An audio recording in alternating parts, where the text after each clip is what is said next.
dans, dans ce qu'on appelle en fait avoir une communauté. Et avoir une communauté, elle a sa place justement dans la profondeur. Avoir une communauté, elle a sa place dans l'aspect intime en fait, créer de l'intime avec l'autre. Et ça, dans un commentaire par exemple. Voilà, un commentaire qu'on me donne, par exemple, tu rayonnes, je ressens que ton énergie est pure. Ah bah du coup, moi, au lieu de répondre juste merci, le merci qui est tellement froid. Enfin bon, je répondais pas comme ça auparavant, mais je te donne un exemple. Le merci qui est tellement froid que du coup, ben en fait, la personne quand elle reçoit ce commentaire-là dans son fil d'actualité, qu'est-ce qu'elle ressent? De la froideur aussi. Et moi, en fait, ce que j'ai pu refléter autour de ce réajustement, autour de ce changement de perception, c'est que de vraiment prendre le temps, en fait, d'apporter une symbolique. Donc, quand je parle de symbolique, c'est des émoticônes, tu vois, où il y a un soleil, où il y a une fleur de lotus, où il y a un cœur qui brille, enfin, le fleur rose, le cœur rose, par exemple, qui a son étincelle comme une étoile qui jaillit. Mais aussi de prendre le temps, en fait, de remercier en faisant une phrase. En faisant une phrase où je dis à l'autre, merci de me voir en fait tel que je suis. Merci de prendre le temps de m'écrire ce message. Merci de m'apporter en fait cette réciprocité. Merci de... Voilà, c'est vraiment dans cette profondeur en fait, cette phrase. Bon, je m'éparpille, mais tu auras compris l'idée. Donc, dans la suite de cette problématique de manifester réellement ma réalité dans mes projets du cœur, il y a l'aspect aussi, il y a l'idée d'avoir ses propres limites avec ce réseau. Et j'ai marqué l'idée de continuer à rester vrai pour soi-même et pour l'autre. Yes, yes, yes, yes.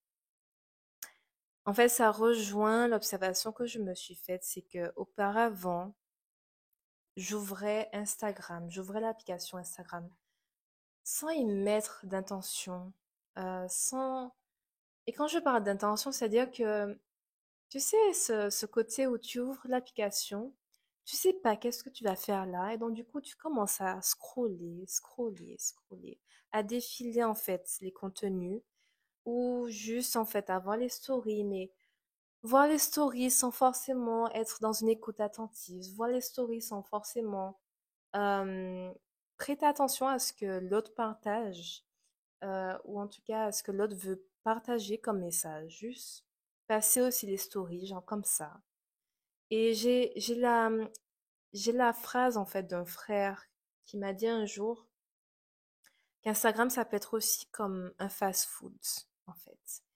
Et ça résonne tellement, tellement en moi parce que cette idée de fast-food, c'est ça, c'est que tu manges, tu manges, tu manges, mais en fait tu ingurgites du vide, tu ingurgites de la non-présence, tu ingurgites euh, des toxines, tu ingurgites de la confusion, ingurgites en fait plein de ces choses en fait qui sont pas saines.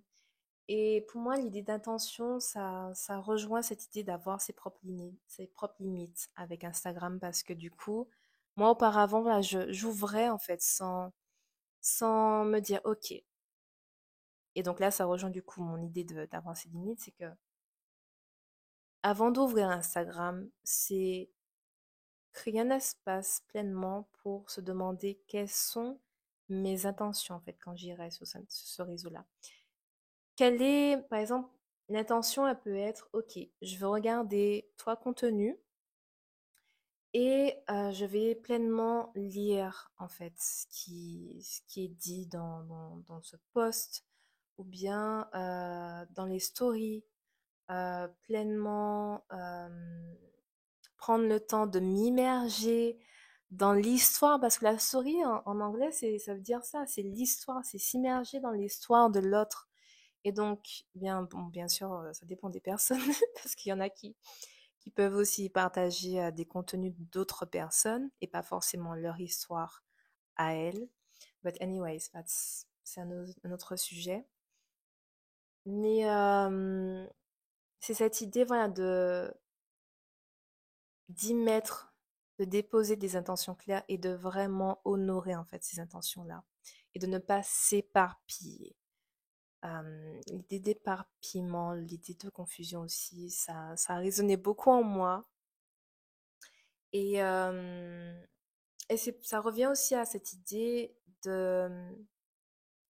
d'éliminer aussi les personnes qui nous apportent pas, en fait. Justement, d'éliminer ces personnes qui apportent de la malbouffe, en fait.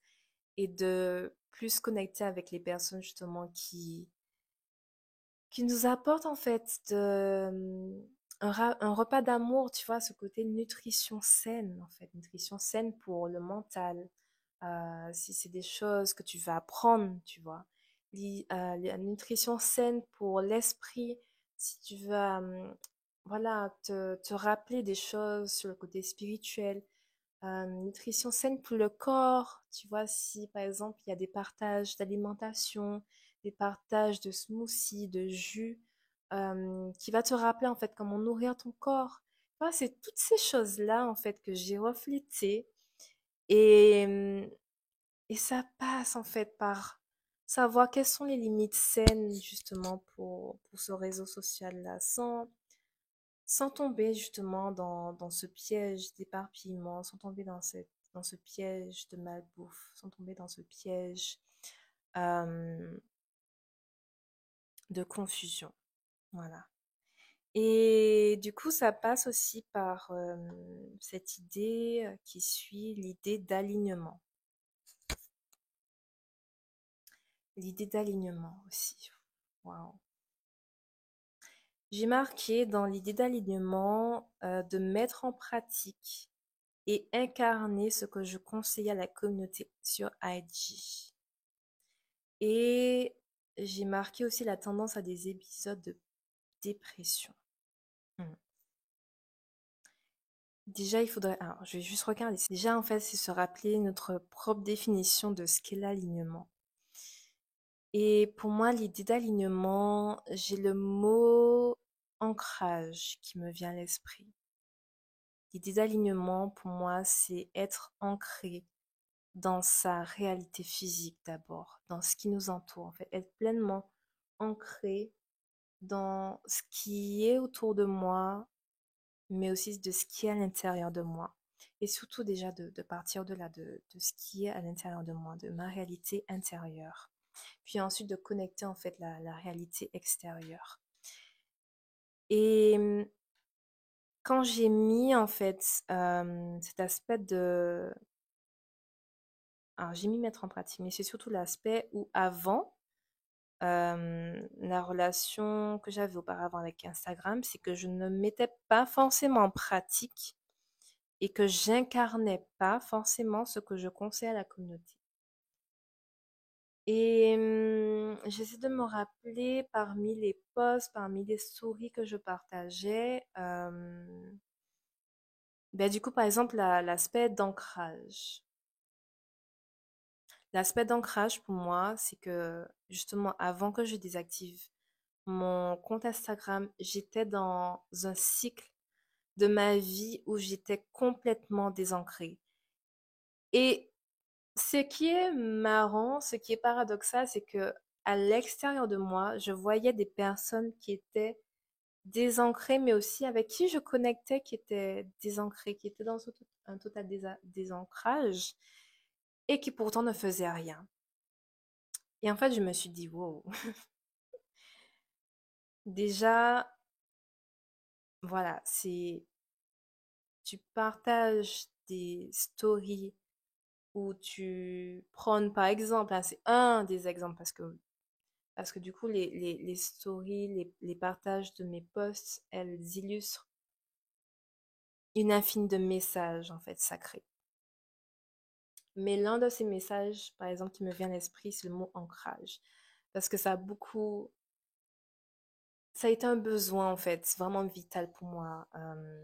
durant ces mois de désactivation de mon compte Instagram. Et puis du coup aussi, si je prends du recul sur mes attitudes que j'avais auparavant et surtout aussi les événements de la vie, les événements désagréables aussi que j'ai attirés, tu vois, qui m'a rappelé en fait cet aspect de l'importance de l'ancrage. Et ben, en fait, c'est revenir à cette idée d'incarnation aussi. Et pour incarner quelque chose que l'on dit, il faut d'abord en fait manifester autour de soi des évidences en fait. Il y a ce mot évidence en anglais, some evidence, pour moi-même.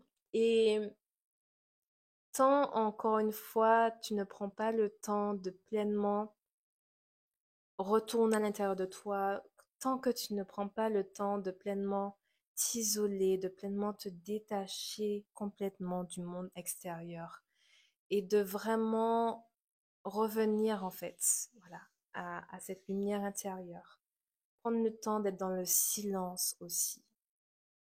Prendre le temps de m'immerger pleinement dans le silence. Prendre le temps de m'asseoir en fait avec qui je suis aujourd'hui, mais aussi finalement les refléter en fait sur ce que j'ai attiré en fait dans ma réalité et finalement le pourquoi j'ai attiré ces choses-là dans ma réalité. Et tout ça, ça prend du temps, ça prend du temps, ça prend du temps pour au fur et à mesure recevoir des clartés, recevoir des moments de compréhension, recevoir des moments de guérison. euh, et, hum, et ça passe en fait chaque jour par des actions quotidiennes, par des habitudes quotidiennes, par des choix quotidiens.